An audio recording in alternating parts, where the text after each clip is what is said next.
आज के इस वीडियो में हम लोग बात करेंगे रशिया के बारे में। पिछले 1.5 दिन से बहुत सारे लोगों की तरफ से कहा जा रहा है कि रशिया में सिविल वॉर शुरू होने वाली है और वेस्ट इन सभी चीजों को लेकर काफी ज्यादा सेलिब्रेट कर रहा था। चीजों को बेहतर समझने के लिए आइए सबसे पहले शुरुआत करते हैं इस आदमी से। इस आदमी का नाम है येवजेनी विक्टोरोविच प्रिगोजिन और ये आदमी पीएमसी वैगनर ग्रुप का हेड है। पीएमसी वैगनर ग्रुप एक मर्सनरी ग्रुप है जो बेसिकली पैसों के लिए लड़ाई करता है और इसको रशियन डिफेंस मिनिस्ट्री की तरफ से फंड किया जाता है। वैगनर ग्रुप के ऑपरेट करने के तरीके काफी ज्यादा ब्रूटल हैं और क्योंकि इनका एग्जिस्टेंस पूरी तरीके से ऑफ द रिकॉर्ड है, इस वजह से ये युद्ध में किसी भी प्रकार की टैक्टिक्स यूज कर सकते हैं। जो हालत बखमुत की हुई है उसको देखकर आप समझ सकते हैं कि ये लोग कितने ज्यादा ब्रूटल होते हैं।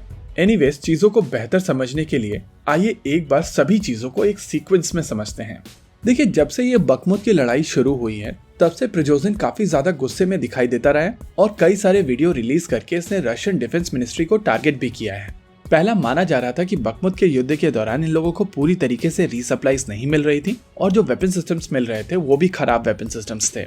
इसके अलावा इनका मानना था कि जिस तरीके का काम वैगनर ग्रुप कर रहा है उस लेवल का उनको क्रेडिट नहीं मिल रहा है। और तीसरा, कई जगहों पर रशियन आर्मी की तरफ से इनको कैनन फॉडर के तौर पर यूज किया जा रहा था। इनफैक्ट कई जगहों पर फ्रेंडली फायर के चलते वैगनर ग्रुप के कुछ सोल्जर्स मारे गए थे और इन सभी चीजों के चलते प्रिगोजिन काफी ज्यादा नाराज था। इनफैक्ट कई जगहों पर इसने directly Russian defence minister Sergei Shoigu को इस चीज के लिए डायरेक्टली ब्लेम किया था। इनफैक्ट एक वीडियो के दौरान इसने ये चीज भी क्लेम की थी कि शोइगु ने ये युद्ध इस वजह से स्टार्ट किया था ताकि उसको एक और स्टार मिल सके।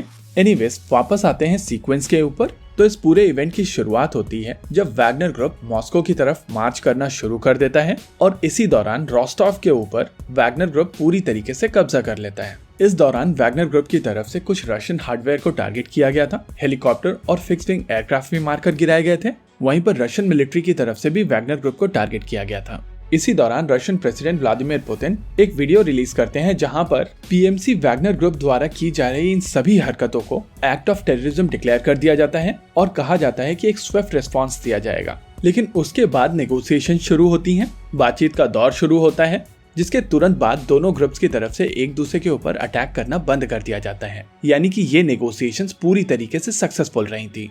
प्रॉब्लम ये है कि जिस तरीके के स्टेप प्रिगोजिन की तरफ से लिए गए थे उसके बाद चीजों को बैक टू नॉर्मल लाना एक डिफिकल्ट टास्क था और ये चीज भी इंश्योर करना था कि जिन लोगों की तरफ से ये म्यूटिनी अटेम्प्ट की गई थी उनको बाद में टारगेट ना किया जाए। इस चीज को इंश्योर करने के लिए बेलारूस के प्रेसिडेंट अलेक्जेंडर लुकाशेंको इस पूरे मामले में इन्वॉल्व होते हैं और मोस्ट लाइकली चीजों में इन्वॉल्व होने से पहले उनकी रशियन प्रेसिडेंट व्लादिमीर पुतिन से बातचीत हुई होगी। नेगोशिएशन के दौरान वो प्रिगोजिन से भी बात करते हैं और फिर वैगनर ग्रुप अपने हथियार लेकर वापस से अपने बेसिस की तरफ मूव करना शुरू कर देता है। इसी दौरान प्रिगोजिन बेलारूस निकल जाता है और चीजें धीरे धीरे नॉर्मल होना शुरू हो जाती हैं। इस पूरे प्रकरण के बाद में 2 क्वेश्चन सामने निकल कर आते हैं कि प्रिगोजिन ने एग्जैक्टली ऐसा किया क्यों और अब आगे चलकर यहाँ पर क्या होने वाला है। पहले क्वेश्चंस के आंसर्स को लेकर 2 थ्योरीज हैं। पहला, चांसेस है कि यहाँ पर प्रिगोजिन को नेटो की तरफ से पैसे दिए गए हों और अगर वो पैसे ना लेता तो सेकेंड इन कमांड या कोई और पैसे लेता। लेकिन इस पूरी स्टेज म्यूटिनी के बाद में अब ऐसा करना डिफिकल्ट हो जाएगा और इन अ वे चीजों को यहाँ पर फ्यूचर प्रूफ कर लिया गया है। यहाँ पर जो दूसरी थ्योरी दी जा रही है उसके हिसाब से प्रिगोजिन के जितने भी कंसर्न्स थे वो जेन्युइन कंसर्न्स थे और लुकाशेंको के थ्रू पुतिन ने ये चीज क्लियर कर दी है कि डिफेंस मिनिस्ट्री में चेंजेस किए जाएंगे और उनके कंसर्न्स को एड्रेस किया जाएगा। रही बात फ्यूचर की, तो यहाँ पर क्लैरिटी मिल चुकी है कि रशियन फोर्सेस अपने आप को रीऑर्गेनाइज कर रही हैं और दोबारा से यूक्रेन के ऊपर एक बड़ा काउंटर ऑफेंसिव शुरू होने वाला है। इसी के साथ आज के इस वीडियो में रखते हैं केवल इतना ही। वीडियो को अंत तक देखने के लिए धन्यवाद। देखते रहिए कॉन्फ्लिक्ट एक्स। जय हिंद।